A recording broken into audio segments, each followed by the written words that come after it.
የምንማረው እንዴት ነው በፊት ለፊቱ የአይምሮ አካላችን ውስጥ ስንሆን ወይ ደግሞ ሀሳባችን በዛ ውስጥ ሲሆን ኤክስኪዩቲቭ ስቴት ውስጥ ወይ ደግሞ ስራ አስፈጻሚ የአይምሮ አካላችን ውስጥ ስንሆን ነው ሁላችንም ልጆችም ትልልቅ ሰው መማር የሚችለው ማለት ነው። ስለዚህ ልጆቻችን አሁን የምትፈልጉትን መጽሐፍ አንስተው ሲቀዱ ሄዳችሁ ስትጮሁባቸው ወይ ደግሞ ሄዳችሁ እጃቸውን ስትጠብሱ ወይ ስትመቷቸው አይምሯቸው ወዴት ይሄዳል? በጣም ቶሎ ብሎ ወደ ኢሞሽናል ወይንም ደግሞ ወደ ሰርቫይቫል ማለት ነው።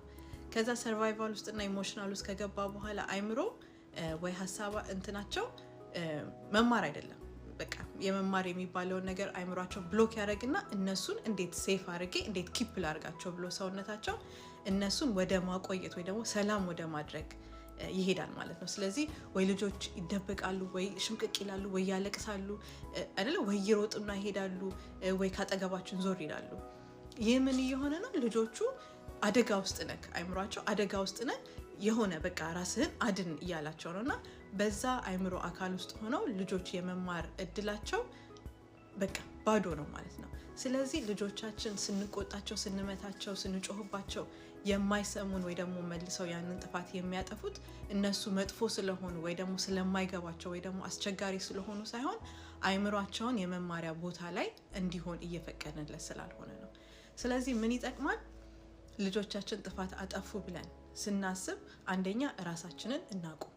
በንዴት ሪአክት የምናደርገው ነገር ትክክል አይደለም። ሁሉ ጊዜ ልጆችን በንዴት የምትመቱ ወይ በንዴት የምትጮሁ ከሆነ ልጆቹን ለማስተማር ሳይሆን የራሳችንን ንዴት እነሱ ላይ ለመወጣት ነው። ስለዚህ ራሳችንን መጀመሪያ እናቁም። ከዛ በኋላ ሁኔታውን ምንድነው የተፈጠረው? ኦኬ ይህ ልጅ ወረቀቱን ቀደደ አይደለ? መቀደድ የሌለበትን መጽሐፍ ቀደደ ወይም ደግሞ ምግቡን ደፋ ኤኒቲንግ ሊሆን ይችላል አይደለ? ልክ ያንን ነገር ሲያደርግ ማቆም። ከዛ በኋላ እንደ የእድሜያቸው እንግዲህ ከ0 እስከ 1 ዓመት የሆኑ ልጆችን ምንም ማለት በቃ ረጋ ብለን ወይ እቃውን ዞር እናረጋለን ወረቀቱን ወይ ካጠገባቸው ዞር እናረጋለን እንጂ እነሱን ይሄ አይደረግም ይደረጋል ውስጥ መግባትም አንችልም አይደለ? ከዛ ግን ወደ ቶድለር ሲሆኑና ትንሽ ያቃሉ ብለን ስናስባቸው we can say አይ ይሄን ነገር አንቀድም መቅደድ የምትፈልግ ከሆነ ይሄው ወረቀት ብለ ሁሉ ጊዜ ሪዳይሬክት ወይንም ደግሞ ማድረግ ወደሚችሉት ነገር መውሰድ ልጆችን በጣም ይጠቅማል። ስለዚህ አሁን ለምሳሌ የሰው መጫወቻ ሲቀሙ አንተ ይሄን መጫወት ትቀማለህ ብለን ከመቆጣት ወይ ከመምታት ይሄ እሱ እየተጫወተበት ነው እንዲህ መጫወት ፈልግ በዚህኛው መጫወት ትችላለህ። ሁሉ ጊዜ ልጆችን ከቁጣ ወይ ከምት ራሳችንን ቆጥበን እንዴት ላስተምረው እንዴት ልርዳው ኦኬ ይሄ ልጅ ይሄን ፈለገ ምን ልሰጠው እችላለሁ ወይ ደግሞ ምን ላግዘው እችላለሁ ብለን ሁሉ ጊዜ ከማስተማር ተነስተን ልጆቻችንን አፕሮች ማድረግ በጣም ይጠቅመናል።